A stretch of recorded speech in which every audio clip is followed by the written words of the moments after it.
আজ থেকে 350 বছর আগের ঘটনা। বিশ্ববিখ্যাত পর্যটক আল্লামা ইবনে বতুতা তিনি তার কিতাবের ভিতরে উল্লেখ করেছেন, রে যুবক, ঘটনাটা তিনি এনেছেন রিহলাতে ইবনে বতুতা নামক কিতাবের ভিতরে।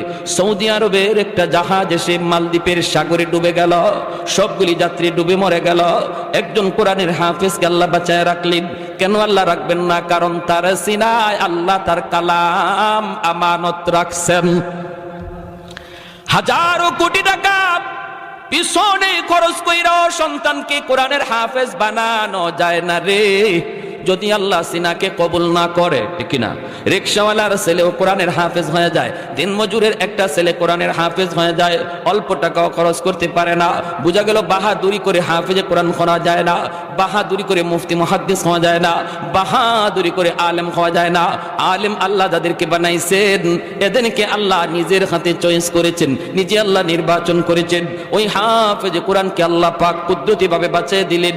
সবগুলি যাত্রী ডুবে মরে গেল, কিন্তু একজন হাফেজ, বয়স তার 10 বছর, এই হাফেজকে আল্লাহ পাক বাঁচায় নিলেন।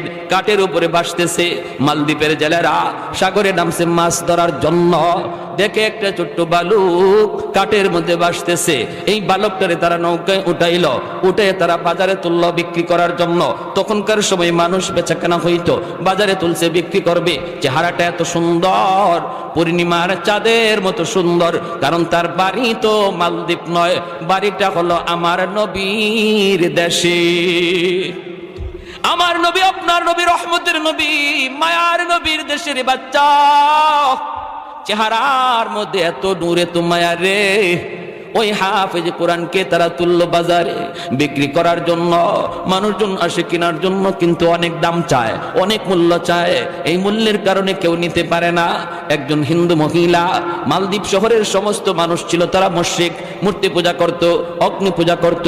ওই অবস্থায় একজন হিন্দু মহিলা আসলো কেনার জন্য। মহিলাটার অনেক সম্পদ, কিন্তু ছেলে সন্তান নাই, আছে শুধু একটা মেয়ে সন্তান। একটা ছেলের প্রয়োজন, ছেলের প্রয়োজন। এই চিন্তা করে মহিলা বাজারে হাজির। আইসাই ডাক দিয়ে কই, তোরা কত টাকা চাস? বল না কত টাকা লাগবে। কই এত টাকা লাগবে। মহিলা কই, নে এত টাকা নিয়ে দা, ছেলেটারে আমাকে দিয়ে দে, আমি ছেলেটারে সন্তান হিসাবে পালবো। আমার ছেলে সন্তান নাই রে, আমি তোরে ছেলে কয়া পালবো। আম্মা কয়া ডাক দিবে। হাফেজে কোরআন ওই মহিলার করে গেল, মা ডাকে, বোনটারে বোন কয়া ডাক দে, বোনটাও তারে ভাইয়া কয়া ডাকে। এইভাবেই দিন চলছে, রাত চলছে। হাফেজ এখনো তার নিজের পরিচয় দেয় না সে যে কোরআনের হাফেজ। দেখতেছে গোটা মালদ্বীপ অগ্নি পূজারী, মূর্তির পূজারী, ভয়ে আতঙ্কিত, আতঙ্কিত, পরিচয় গোপন। হঠাৎ করে একদিন দেখে মা হাউমাউ করে কান্দে। মা গো, তুমি কান্না করো কেন? কি জন্য কাঁদো?